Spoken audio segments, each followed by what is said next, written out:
তো এটা দরকার ছিল, এটা ঠিকই হয়েছে।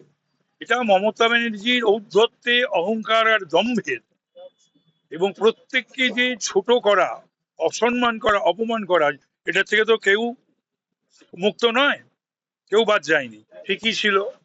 এখন সে বিহার সম্বন্ধে কিছু বলে, সেটা গ্রহণযোগ্য।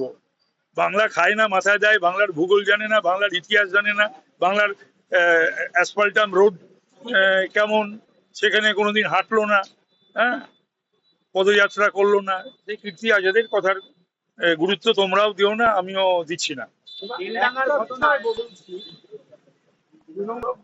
না, তা সত্ত্বেও সে আমি বিদগ্ধ হই না হই, আমার এই বিধানসভা সংক্রান্ত বিষয়গুলো, পরিষদীয় রীতিনীতি আমার জানা হোক না জানা হোক, এই বিষয়ে দুজন স্পিকারই যার সিদ্ধান্ত নেবেন, দ্যাট ইজ ফাইনাল, তার উপর কোনো কথা বলা যায় না। সেটা পার্লামেন্টের স্পিকার ওম বিড়লাজি এবং আমাদের পশ্চিমবাংলার স্পিকার যিনি আছেন, তিনিও যে সিদ্ধান্ত নেবেন, দ্যাট ইজ ফাইনাল।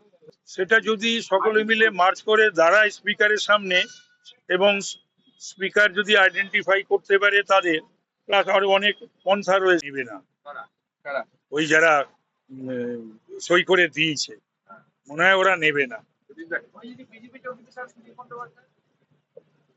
কেন বোঝা বইবে বিজেপি কি কোনো প্রয়োজন পড়েছে নাকি বোঝা বওয়ার? মমতার মতো সুদীপ তো একটা বোঝা, সেই বোঝা বিজেপি বইবে কেন? না না, সেগুলো তো আমরা জানি, একে একে নিবিছে দেউটি। আর এদের অনেককে কেউ বোধ হয় মহিলার সভানেত্রী, যুব সভানেত্রী সব করেছিল না, এরা সব বাংলার নেতা নেত্রী, বাংলার নেতৃত্ব দেবে, তো বাঁচবে না। কল্যাণ আসলে লম্বা চওড়া কথা বলতে খুব ব্যস্ত। সেই লম্বা চওড়া কথা এখন শুভেন্দু অধিকারীর বিরুদ্ধে, বিজেপির বিরুদ্ধে, আমাদের বিরুদ্ধে বলতে পারছে না। সেইটা তখন সেই মানুষ তো অভ্যাসের দাস, সেই অভ্যাসে এগুলো এখন ওই দলের বিরুদ্ধে বা দলের কারু বিরুদ্ধে যাচ্ছে। তো সুতরাং blood is thicker than water. তো সুতরাং সেক্ষেত্রে মমতা ব্যানার্জি কল্যাণকে গ্রহণ করে কি করে না সেটা দেখার, অভিষেককে ছাড়ে কি ছাড়ে না সেটাও আমাদের দেখতে হবে। না, আমার কি দরকার, কল্যাণকে গ্রহণ করলে আমার কি, অভিষেককে গ্রহণ করলে আমার কি, তো মহা মুশকিল। আমি চাই তৃণমূল দলটা উঠে যাক, সে কল্যাণ থেকে উঠে যাক, অভিষেক থেকে উঠে যাক।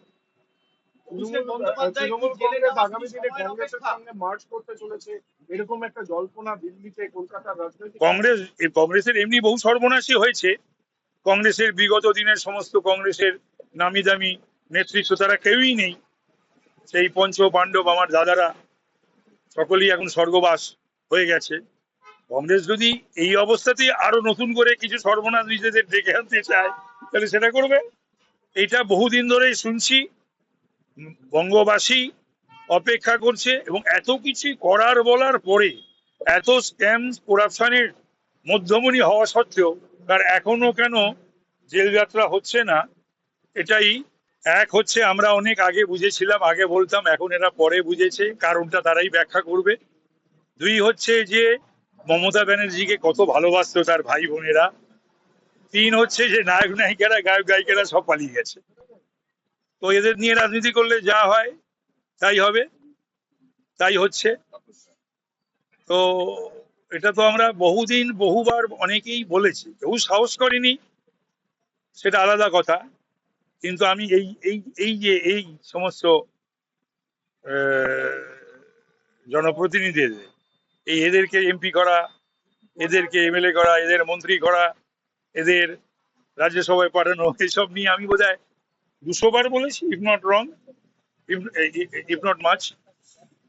তো এটা দরকার ছিল, এটা ঠিকই হয়েছে। এটা মমতা ব্যানার্জির ঔদ্ধত্যে, অহংকার আর দম্ভের এবং প্রত্যেককে যে ছোট করা, অসম্মান করা, অপমান করা, এটা থেকে তো কেউ মুক্ত নয়, কেউ বাদ যায়নি। তো এখন সেটা পাচ্ছে।